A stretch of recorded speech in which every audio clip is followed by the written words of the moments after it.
Today, I'm talking with Rob Northcutt, whose main focus is capital allocation and a lot of golf, sometimes at the same time. And Mhm. today's focus is on two important skills: communication and networking. And guess what? Golf helps you with both. Welcome to the show, Rob. Tell us a little bit more about your golfing experience and some of the fun courses you've played. Hey, thanks for having me. Yeah, the thing about you were talking about networking and communication, and one of the great things about golf is you've got 4 hours where you're out in nature, and you've got a captive audience, and so it just facilitates, kind of a natural ebb and flow to the conversation, and gives you plenty of time to talk about whatever and really get to know somebody in a way that you might not over a more formal setting. And I know just because we're good friends that you've played some really fun courses all over the world. So Oh, I've kind been of so lucky. Yeah. give me your top two that you've really loved. Ooh, my top two. Well, this one will shock no one. Probably Cypress Point is probably, and that's a really fortunate to have played there. It's in Monterey, California. And then the other one, I'm going to say Royal County Down in Ireland, which is, if it's borderline mythical. It's a special place. And I've never been to Ireland, so I would love to go just to be like the person carrying the bag Oh, as there's you're so walking many around the golf. reasons to go. You got to get there. The people are so great. The first time I was there, we were in Dublin late on a Sunday evening, and we were traveling the next day. But we were like, well, we got to go see Temple Bar, the famous pub that they have there. And but it was 10 o'clock on a Sunday night, and we're like, oh, it's going to be dead. But we'll go just to check it off. We go in at 10 o'clock on a Sunday night. It's like Mardi Gras. That we get immediately surrounded by locals who hand us a beer and start taking pictures with us. And it was just a full on party. It was a lot of fun. They enjoy life over there. Now, what is one of the coolest skills you've learned that you never thought would matter, but absolutely does? Wow. I think it's just, and we touched on it earlier with the communication and the networking, it's just that ability to connect with people. And not that I didn't think that would matter, but I think as you get on in years, you recognize that it's the connections you make and the relationships you have that are really the most meaningful things and the most important things in life. And golf really is a great vehicle for helping to solidify those and to establish those. Now imagine, okay, you're at this bar, this famous bar in Ireland, and you Hmm. handed your business card to one of the folks you met there just because you want to stay in touch with them. You're talking about golf, having a great time. Hmm. And this person looks at you because the Irish can be very witty like this. And he says, tell me three words to describe yourself so that when I pick up this card tomorrow, I can remember you from those three words. Well, this may be wishful thinking, but hopefully, I would want to come across as warm and inviting and confident.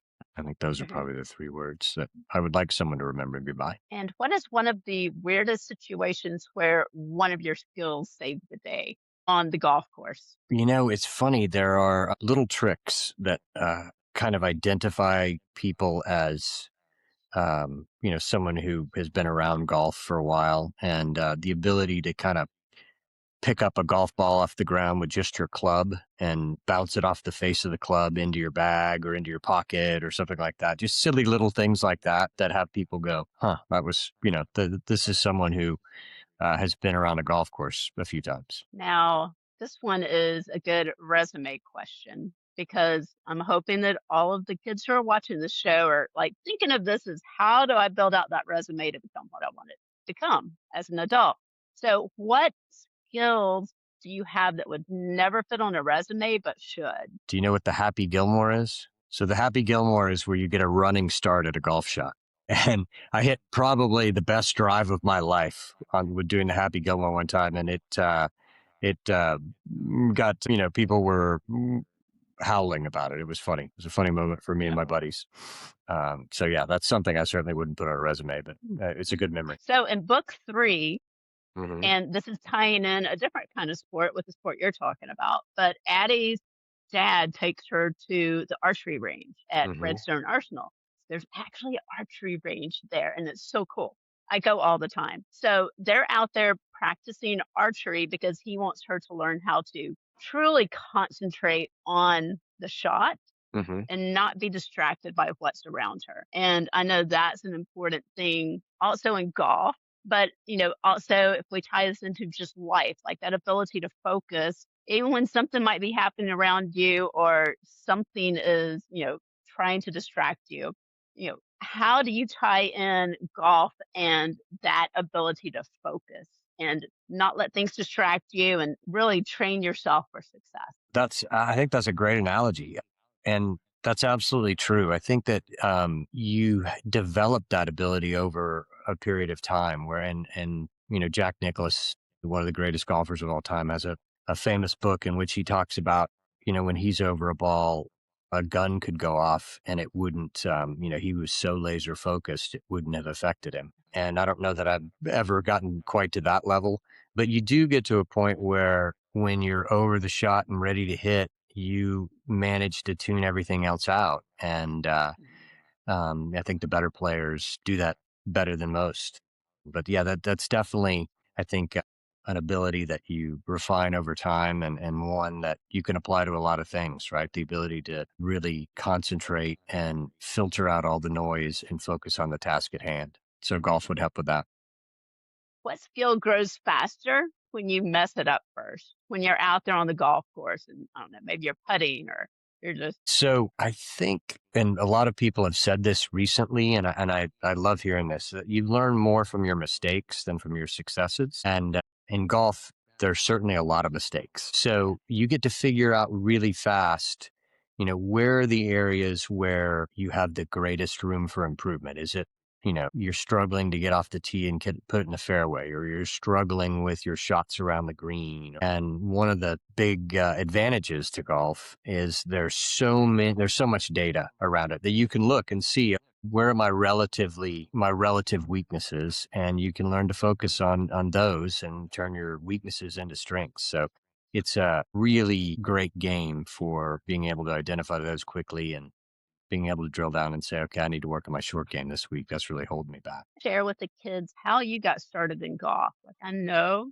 you told me the story about growing up near a golf course. So share that with them so they see Yeah, how no, we to get were involved. super lucky. We lived in a neighborhood that was across the street from a private country club, which we were not members of. But this club allowed kids in this neighborhood to play free during the week after 3 o'clock. And so we would go over there with our ragtag bag of, 5 clubs that were borrowed from somebody, and in our Chuck Taylor sneakers, and the pro was so great. He kind of took us under his wing and showed us how to behave out there, and made sure that we would take care of the place. And that's kind of how I got started. Me and my neighbor buddies would spend our afternoons doing that, and just got the bug. Just really it's one of those great games where you're really competing with yourself in a lot of ways. And so, you set some kind of personal bar, and then you go out there and put in the work to try to best it. And you get to keep moving that bar and seeing how you're doing. And there's something really satisfying about being able to continually put up personal bests. So it's a lot of fun in that sense. That's how I approach all the sports that I do is I'm always competing against myself first and foremost Hmm. every single time. Which out on the archery range, that's I'm always competing against myself. Archery is a great comparison. Yeah. Yeah. And one last thing, my last question for you Hmm. is the tie-in with etiquette and golf, because I am all for any activity you can do that helps to improve your etiquette and the way that you communicate with others. So kind of share your story about how important etiquette is on the golf course. So I think almost more than any other sport, and I've dabbled in a bunch, golf has a series of kind of unwritten rules around how to behave out there. And it's not oppressive in any way. And in fact, I think it's something that people really appreciate. It's the idea that you repair the damage you've done. If your golf ball lands and makes a dent in the putting surface, well, you fix that dent and make sure that it's not a problem for the people coming up behind you. If you land in the bunker, once you get out of the bunker, you rake it and put it back the way it was before, if not better. When people are playing, you do your best, despite what we talked about earlier about trying to ignore distractions. Try to create a distraction for your fellow players. You do your best to keep quiet when they're hitting and be respectful and be courteous. So I think there are a number of opportunities like that while out on the golf course to, just kind of teach you the way to conduct yourself that applies to more than just golf. There are all kinds of wonderful lessons about just the best way to conduct themselves on and off the golf course. Yeah, yeah, and I've always noticed that my friends who play golf regularly and their children have the best manners of all of my friends. Yeah, So, another good one. You just reminded me. On the golf course, typically at the end of the round, if you're wearing a hat, you remove your hat, you look someone in the eye, you make good eye contact, and there's a good handshake. And I love seeing that. I love seeing, particularly when I play with the kids, and yeah. they kind of emulate that behavior. I think that's a great lesson for them to take off the golf course as well. Well, thank you for being on the show with us, Rob, and giving a better guide as to how golf can help you with your career path and just helping to make you a great human. Everyone in Georgia, enjoy the Masters. I know the Mhm. show is dropping the day the Masters start. So I hope all of you are having fun out there on the Augusta National. And thank you for watching Books That Build Skills. Today's story sparked an idea or gave you courage or helped you to see what's possible, then we did our job. Now remember, skills aren't born, they are built one choice, one challenge, and one brave step at a time. So hit subscribe, share this with someone who needs it, and keep exploring, building, reading, and dreaming big. I'm Loxley Brown, and this is Books That Build Skills. Well said. Thanks, Loxley.